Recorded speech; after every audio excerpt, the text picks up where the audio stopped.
there, my name is Julie Fei-Fan Balzer, and if you can't tell, I'm kind of ready for Halloween. And so what we're going to be doing today is we're going to be making a really cute Halloween card.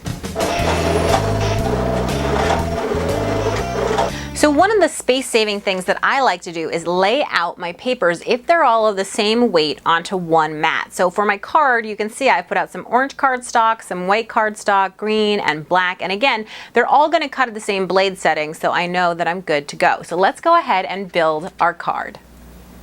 So I'm here at the home screen and I'm going to choose pattern, and we're looking for a Halloween pattern. So right under here you can see here are some holiday patterns of all kinds, and you can see there are a bunch of different Halloween choices. I'm going to choose this pumpkin right here, and I'm going to make it so that it's a little bit bigger, okay? And once I have it a little bit bigger, I'm ready. So I'm going to say okay. And now it comes in three parts, right? There's the backing, the face, and then the little stem vine part. So I'm going to choose the backing part first. I'm going to say okay, and actually I want to have two of these in order to make my card. So I'm going to say set, and it's going to give me two of them, and then I'm going to choose add, and I'm going to go back for the face, and then I'm going to hit okay. But actually I want to flip the face, so I'm going to go ahead and use the reflect button there, and that's going to flip it the other way so that it'll match up when it's a card and it's folded. There it is, and I'm going to add one more time to make sure that I get my stem. So here you go, okay, add it, set it, there you go. So now I have all the parts that I need for my pumpkin. So I'm going to go ahead and divide things up the way I need. So the first thing is I want to make the card part of this. So I have the backing part, and now this is going to be the front, but for it to be a card it has to hinge together, so I need to move these so that they're right together.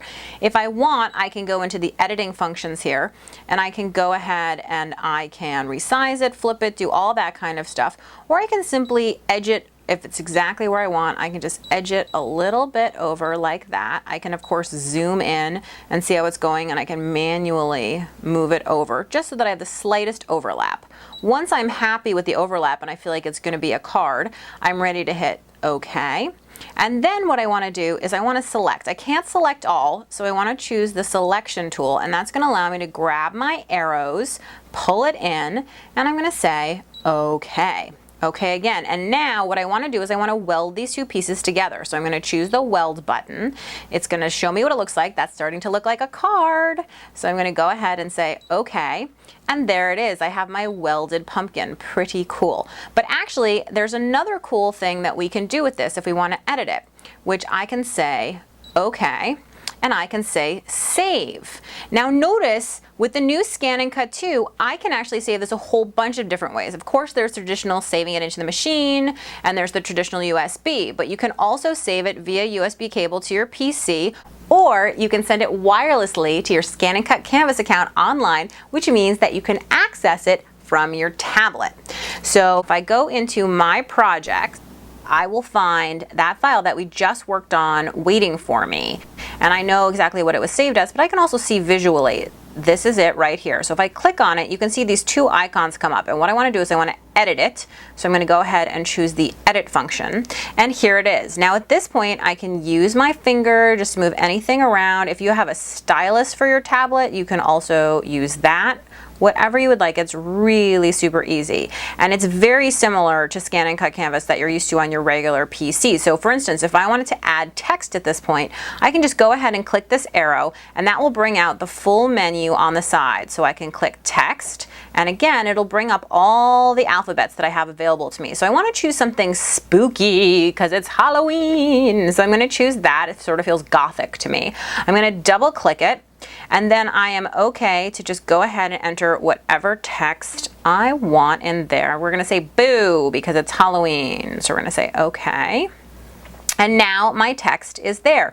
And just like I would online, I can grab the corner, I can resize it, big, small, whatever I want. This is totally customizable to what I want it to be. So once I'm satisfied with everything and I like the way that everything looks, for instance, I can make this thing, this little pumpkin background, just even slightly smaller than the front so that it'll fit nicely in there, okay? Once I'm happy with it and everything looks good to me, then what I'm going to do is I'm going to hit this big download button, and instead of putting it onto a small USB drive like we're used to, what I'm actually going to be able to do is send it back to the machine wirelessly. So I'm simply going to hit ScanNCut transfer, and that's going to go ahead and send it back to my ScanNCut 2. And you can see I get the message saying it's ready, so we're ready to go call it up on the ScanNCut. So now I'm ready to go ahead. I've sent it back here. So if I go into my ScanNCut, I can simply choose pattern. And then I'm going to go to this little icon, which is the wireless ScanNCut canvas transfer. So I'm going to go ahead and click that. It's going to retrieve the file that we just worked on. And here it is. So I'm going to open the dust cover, and I'm going to go ahead and load in my mat to make sure that everything is cutting where I want it. I'm going to hit the scan button, and I'm going to go ahead and scan it so that I can perfectly place my pieces.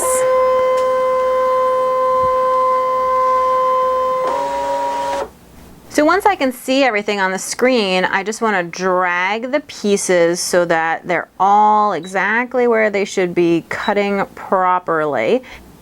And once that's set, I'm going to go ahead, I'm going to sneak this one over just a tiny bit more. And then I'm going to go ahead and hit OK. And cut, and we are ready to go.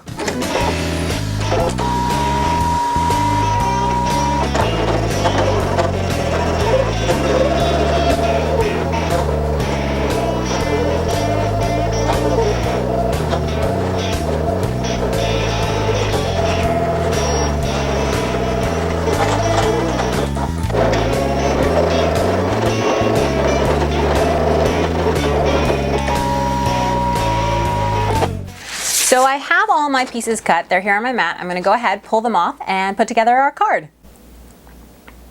So here we have our little pumpkin face. So I'm going to go ahead and fold it where the two pieces meet. And I'm just going to fold it right in half, and you can see now we have our little card. Super cute, except you can't really see the face because it's orange on orange. So that's why we cut this other part, which I'm just going to go ahead and place right inside. You'll remember that when I was in ScanNCut Canvas, I made it slightly smaller so it fits in there really nice with this cute little border. So I'm going to go ahead and just apply some adhesive on there. You can put as much or as little as you want. I tend to be an over-adherer. And I'm going to go ahead now and just glue that right in. And once that's in there, now when I close my card, boom, look at that. The pumpkin really pops. However, he's missing his little hat.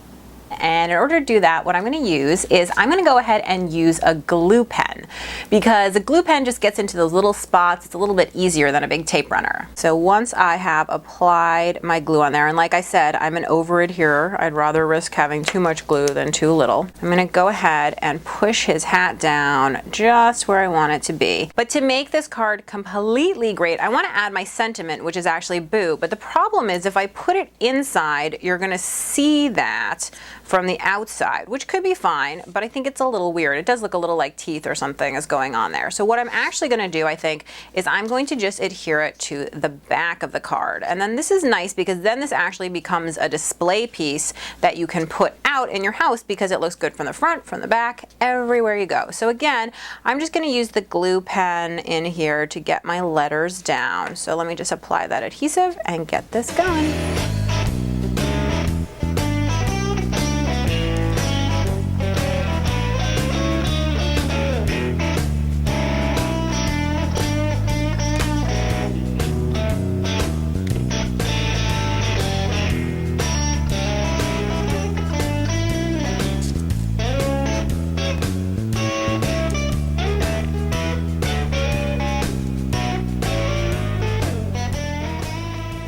So here's my Mr. Pumpkin from the front, from the back, and in the middle, it's an adorable card to give to someone or just to display in your home. For more tips, tricks, and tutorials, be sure to visit my blog at balzerdesigns.typepad.com, and of course, visit the ScanNCut website at scanncut.com.